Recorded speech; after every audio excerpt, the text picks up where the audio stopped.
Professor Kapila, give us your sense. We've got two visions that are being offered to the people of India. Do you believe there's a conflict, and which is more relevant? Indeed, there is a conflict, there is a contestation, and I think that contestation is now, out in the open. It is also one which is democratic. At least so far, it remains democratic, a democratic contest. I want to say that actually for all the lampooning of Nehru, and of course I don't belong to the generation that grew up with Nehru, but was, as it were, a legacy much more of Indira Gandhi's reign. I come from that generation, and the Ram Temple movement is when I came of age, as it were, with the second democratic upsurge. I do think that the Nehruvian legacy is deep in India, whether it is its institutional architecture, our constitution, which really made the individual the rights-bearing citizen. So our constitution was very brave. It was very, progressive, but also one which wanted to develop India. It was a forward-looking constitution, unlike many other constitutions in the world, which only want to protect, as it were, the status quo. So I think in lots of ways, Nehru's legacy stands strong, both in terms of, as I said, educational, institutional, political, and bureaucratic architecture. What has changed undeniably is the cultural sphere, the political sphere, in which a Hindu first political agenda now wants to become the official, as it were, constitutional even, design of the country. And I think that is really the contestation. In terms of party politics, that is clear to see that the BJP today is a hegemonic power, increasingly, expanding its footprint, much the way the Congress party was, as it were, the hegemonic political power for the first 70 or 80 years of the last century. Let me bring in Rajat Sethi for a moment, just to, in a way, take that dialogue or the contestation forward, because you've got Professor Kapila saying that Nehru's was a constitutional republic. It was, the architecture of it was framed by the Constitution of 1950 that guaranteed equal citizenship. She seems to suggest that you're now moving, at least de facto, if not de jure, to a society, a republic, where it is a Hindu-first society and a republic. Your response?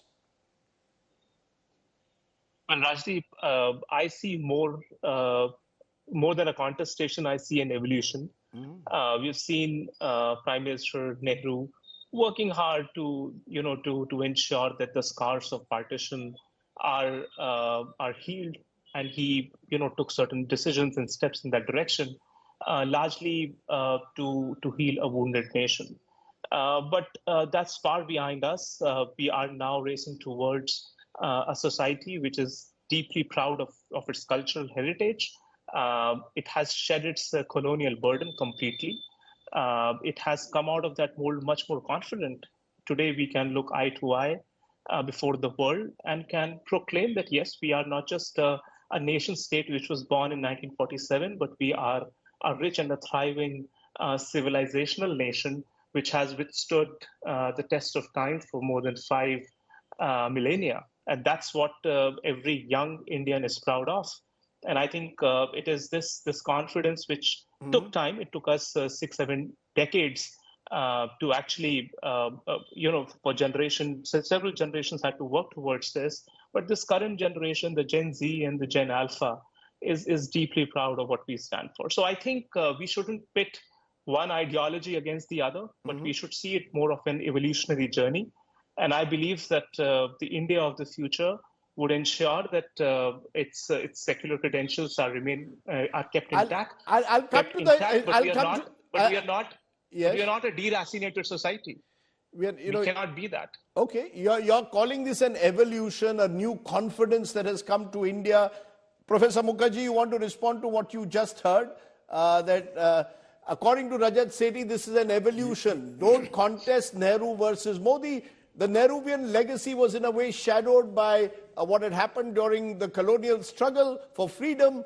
And now you've got the Modi legacy, which is a 21st century India aspiring to be one of the largest economies in the world.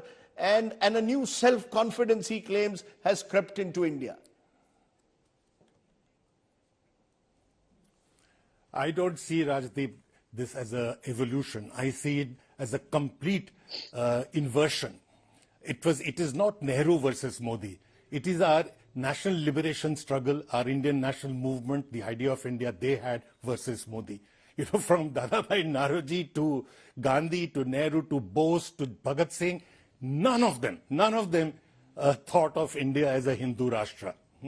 The distillate of our national liberation struggle is the Constitution. What you are seeing now is the Constitution versus Modi.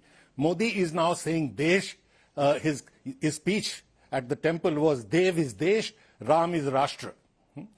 And the cabinet has just yesterday passed a resolution where it came in the papers today, where they are saying that the body became independent in 1947, but the soul has now become independent only in 2022. You see, this sounds a bit like Kangana Rao, you know, India getting independence in 2014. Now that date has been pushed further.